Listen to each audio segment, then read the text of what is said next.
de amor, de uma palavra até mesmo que venha trazer uma esperança para essas pessoas, mostrando o verdadeiro caminho que é Jesus.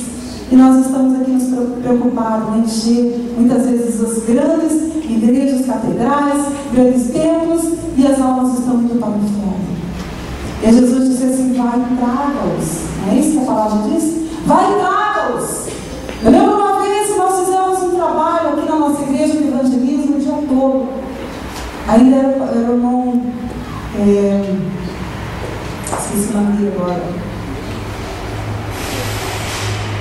foi lá para os Estados Unidos, Leocádio, o irmão Leocádio. Ele falou: nós vamos fazer um trabalho de evangelismo no nosso bairro. E eu gostaria que os pastores estivessem aqui na igreja, para que, quando nós trouxermos as pessoas, os pastores orem por eles. E naquele dia, irmãos, vieram muitas pessoas. Nós atendemos muitas pessoas aqui dentro da igreja, dela lá, a igrejinha lá na esquina. Eu lembro que vieram homossexuais, prostitutas, viciados, drogados e muitas pessoas que passaram por ali.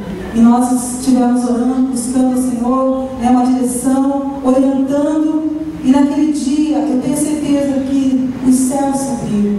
Naquele dia, eu tenho certeza que os anjos glorificaram o Senhor, porque muitas almas aceitaram Jesus.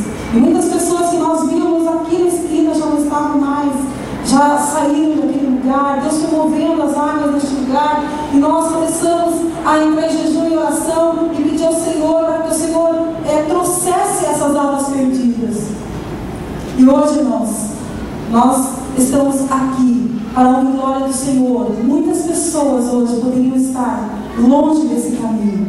Muitas pessoas poderiam estar afastadas deste lugar. Mas o Senhor traz as pessoas porque alguém foi buscar, não é mesmo? O Espírito Santo foi buscar, trouxe. E nós precisamos fazer a nossa parte. Oramos para que as pessoas sejam salvas. Jesus disse: vai e traga-os. Elas estarão perdidas se tudo que fizermos for orar. Não basta só orarmos, não basta só nós jejuarmos para essas pessoas. Nós temos que fazer a nossa parte. Isto é, Deus estava, Ele nos deu o ministério da reconciliação. Isto é, Deus estava em Cristo reconciliando consigo o mundo. E nós lhes imputando os seus pecados, depois de nós o que? A palavra de reconciliação. Então Deus nos deu o ministério e a palavra de reconciliação. Você tem a palavra e você tem o ministério de reconciliação. Diga amém. E é para reconciliar os homens com Deus. Deus tem feito tudo que Ele pôde. Deus deu o seu Filho unigênito para morrer ali na cruz do Calvário, para que hoje nós tivéssemos uma vida eterna com Cristo Jesus. Amém? E Cristo, Ele tem feito tudo que Ele pode. Diz lá em Colossenses assim: que havendo por Ele feito a paz pelo sangue da sua cruz, reconciliar-se consigo mesmo, o quê? Todas as coisas. Então Ele nos incumbe de contar as boas novas a todo mundo, em toda parte, porque todo aquele que invocar o nome do Senhor será salvo. Em toda parte, como pois invocarão aquele a quem não creram, ou crerão aqueles que não ouviram?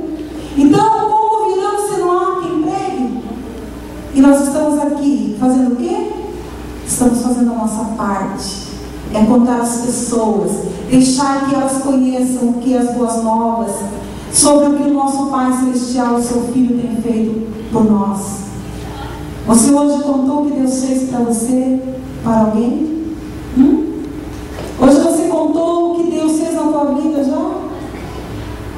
Porque a partir do momento que nós entregamos a nossa vida a Jesus, a partir daquele momento Deus tem um compromisso conosco. E as coisas começam a fluir na nossa vida.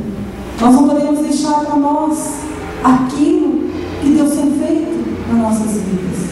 Porque através do nosso testemunho, através das nossas vidas, Deus tem salvado muitas pessoas.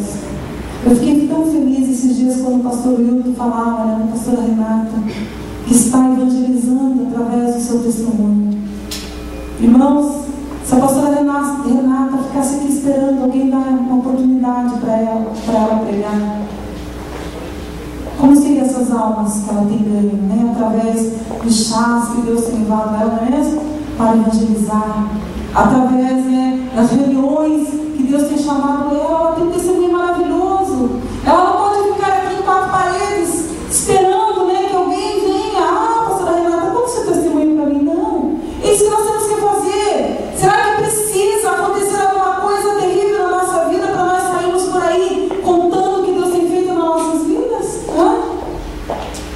O sol que Ele fez já não basta salvar a nossa alma do inferno, nos resgatar, né, da profundeza do inferno.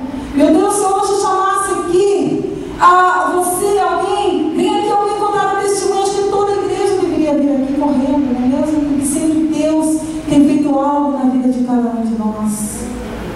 Quando eu fui numa igreja com meu esposo, ele estava fazendo uma campanha lá na Antioquia, e eu fui lá, e eu estava sentado no banco assim, na cadeira, e de repente veio uma pessoa e disse assim para mim: por que você não fala o que Deus tem mandado você falar? Sabia que Deus vai pedir conta um dia de tudo aquilo que Ele mandou você falar, e você não falou, e você não fez? Me deu vontade de chorar naquela hora, porque eu tinha preparado a palavra. Eu falei: meu Deus, então eu vou falar o que o Senhor mandou eu falar. Eu disse: Senhor, eis-me aqui, porque se eu tenho que falar, Senhor, eu preciso abrir a minha boca. Se eu tenho que falar, eu vou falar, porque não é responsabilidade minha, e Deus tem cobrado de mim mesmo isso, irmãos. Eu fiz um trabalho no presídio, 2 anos eu acompanhei a Maria Auxiliadora. Eu acho que a Noemi me acompanhou, a doutora Alice. A Maria Auxiliadora, ela tem acho que 82 anos, né? E é uma mulher que ela se preocupa com o evangelismo. Quantos já foram incomodados por ela aqui levantando? Muitas pessoas, né? Se você chegar para ela e disser assim: Ana Maria, conte comigo, eu quero fazer esse trabalho, mas para quê? Ela vai te ligar todo dia, toda hora, todo instante, até você fazer toda a documentação para ela, né? E agilizar as coisas para que você possa ir. E esses dias ela me ligou chorando, dizendo: pastora, eu não tenho mais com quem contar. Eu preciso que você volte. Eu preciso que você... Porque eu não posso fazer tudo ao mesmo tempo, né? E eu falei: pastor, irmã, coloca outras pessoas para fazer, porque eu já não posso mais. Sábado para mim é meio... Está sendo difícil, porque é uma vez por mês, mas é justamente num dia em que nós temos reuniões, né, na nossa região. Muitas vezes tem congresso, tem outras coisas para fazer. Ela falando: então tá bom, pastor, eu vou achar outras pessoas. E esses dias ela estava falando para mim: pastora, não tenho com quem contar.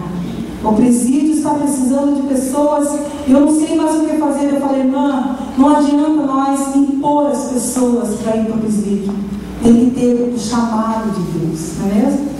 Tem que saber, gostar de fazer essas coisas. O meu esposo, por exemplo, ele não gosta de ir no hospital. Ele passa mal se ele for fazer esse trabalho mas ele gosta de evangelizar corpo a corpo. Ele gosta, né? Se você chegar para ele e dizer: pastor, vamos lá, tem uma pessoa que precisa, ele vai, ele passa a noite falando. Ele não cansa, ele faz. Mas, por quê? Porque cada um Deus chamou para fazer algo para Deus. Então, se nós não fizermos, as almas vão estar perecendo. E quem sabe Deus te chamou